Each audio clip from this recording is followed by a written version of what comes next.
I come from work for a company called Devano. We are based in the UK and we work wherever people need what we do. Can I ask a quick question of all of you? Who is happy right now, today? Put your hand up. You're smiling and you're not happy. Okay, I'm going to say about half. At the moment, I'm not that happy. Not because I'm speaking here, this is a good bit of the day. But in general, something is going wrong and I'm not happy. And the reason I want to ask you about happy is because I think that affects the way you do business. And if you're not happy, that affects your productivity. It affects your clients and it affects everything else you're doing. Okay? I will come back to that, I don't know, 10 minutes. So, first thing to talk about, we live in a world of change. Everything around us is changing all the time, right? And just have a quick think. Go back 5 years. Could you have imagined the world as it is today? Had you thought of it and gone, I'm going to have an iPhone 7, I'm going to be doing this, the world's going to look like this, cars will be like this, right? So if we go back 5 years, and we look from now, look back 5 years, we can go, wow, huge change. But we don't see it because it's bit by bit, day in, day out, right? So we have a motto, embrace change before change embraces you. And if you think about that from a sustainability point of view, it's pretty much implying that we have to take the change that's happening around us today, tomorrow, yesterday, and make it part of the way we do business.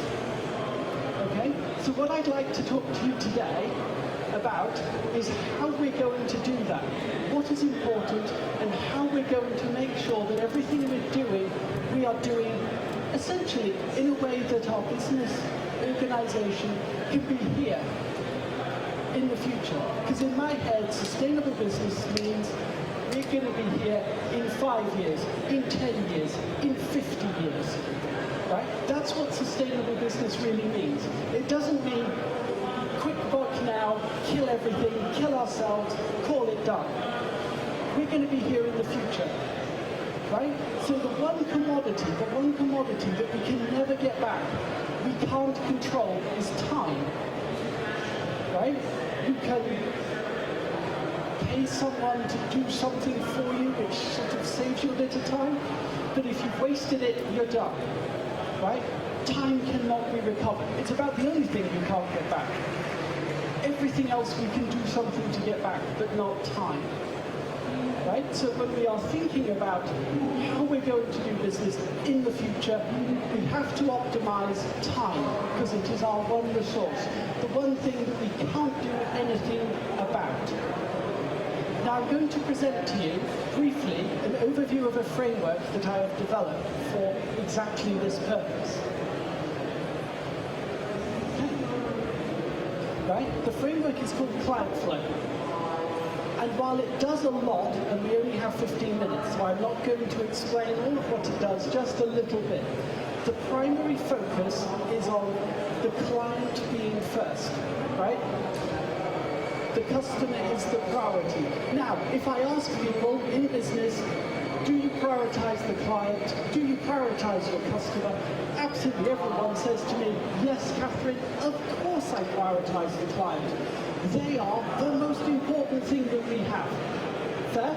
All agree? Yeah? Excellent, thank you. But how many businesses actually really prioritize the client? How many actually look at the client and go, you are the most important thing. We will only do that which matters to you, even if it isn't of benefit to us. I'm going to say, not all of the people who put their hand up and said, we are client first. Because being client-centric really means putting the needs of your client, and I'm going to use client, but apply it to customer, it applies just the same. First and foremost, they are all that matters. So if they want to do something, and you can help them, you do so. Right? And we have a very specific mechanism to do this. When we engage with our client or our customer, we always ask them the question, what can I do to make your life more convenient? Right? because that leads very, very directly to the idea that there are only two ways of growing your business, right? Or keeping it going at its current level. You have to gain more customers, new ones, or you have to have more product or service sold to your existing customers. Now, from a basic business perspective, we know that it is much cheaper, much easier to sell more service or product to your existing client than it is to get a new client. That is generally considered more difficult. That does not mean we shouldn't be doing both. But how do you identify what it is that your existing client needs? Right? All of our clients, everybody's clients, knows all the products, all the services that you sell.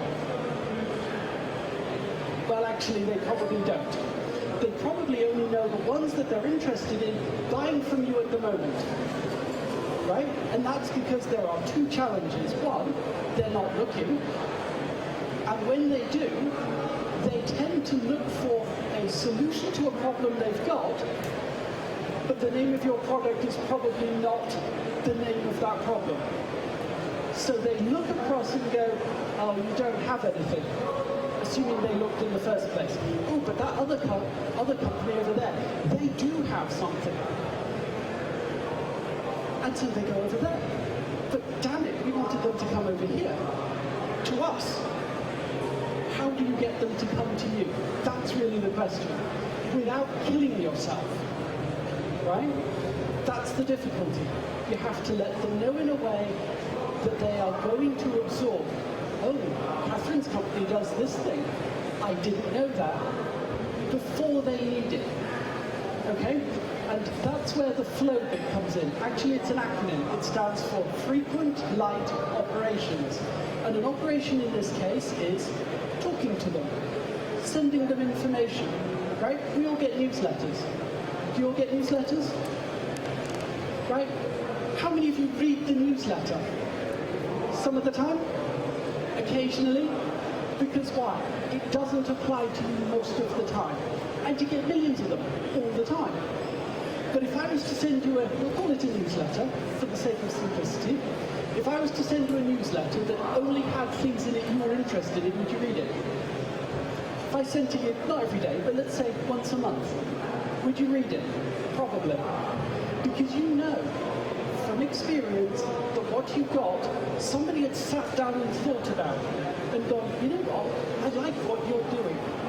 You'd be interested in this bit of information. And you come across this information all the time, but you don't see it for what it is. Right? So, I'm going to say, as a guess, that most of you read something about your industry every day. Perhaps not quite every day, but most days. Right? Either online or in a printed magazine. But I bet you do not copy and paste a piece of that article and that link into something like, I'll say, Microsoft's OneNote program. You've got Office 365, you've got OneNote. You've got Windows 10, you've got a copy of OneNote. Right? So it's easily available. If you copy the headline, the opening paragraph, and a URL, you can put that in a newsletter, send it out to someone. You don't have to put 20 articles in, you just put 2. Put 3. I don't want to read 20, I want to read 2 that are interesting to me. And if you think that through a little bit, you could automate that process. Create a database, send some to some people, others to other people. So you can automate that process. You can bring that, I'm thinking of you, I am understanding your business. You can bring that to your client. Stop that, get rid of lights on. She showed me the 5-minute warning, and I've hardly got started. So you can take those bits of information, you can make yourself more relevant to your client, and you've already started to answer that question. What can I do to make your life more convenient? I forgot my really, really nifty graph. Right? Hopefully you can see that this made-up data is helping you sign up and get on board to my client flow system. because it's much more attractive. Should have done this bit earlier, I forgot. It just shows that if you're actually going to look at your client, think about them, you're going to make more money. And this isn't even rocket science. This is easy. This is standard business. You all know this. You do it all the time. What I'm encouraging you to do is to think more about your client so you can be here in 5 years, 10 years, 15 years. And you can be making sure that your clients are here in 5 years, 10 years, 50 years. Because if they are, you have a better chance of being in business too. Right? Because I'm sure if you're trying to be in business, you want all your clients to be in business. And it would make sense for all your suppliers to still be in business as well, because they're helping you help your clients. And that's how you become sustainable. You're creating a bigger and bigger ecosystem of businesses and people who are, quite literally, working together to make a better business environment, which keeps you in business and keeps them in business. Do we see this? Okay. So I would like you, I've only got 2 minutes. So I'd like you to, when you go away from here today, think about how you can apply the idea of thinking about the needs of your client, your customer, first. Because the more they come to you, because you are solving their problem. If you tell them that you're solving their problem, they're not interested. Because clients don't have problems, right? Ask anybody what their problems are and they'll say, I don't have any. But ask them how you can be more convenient, make their lives more convenient, how something can be more convenient. They will come to you. They will come to you and they will buy your services because you're helping them in a positive way. And that's the important bit. We're helping people in a positive way. And the benefit to us, of course, as a business, is they're giving us our money so we can stay helping the people who we are supporting. Our local communities, our suppliers, our family, our friends, all of those things.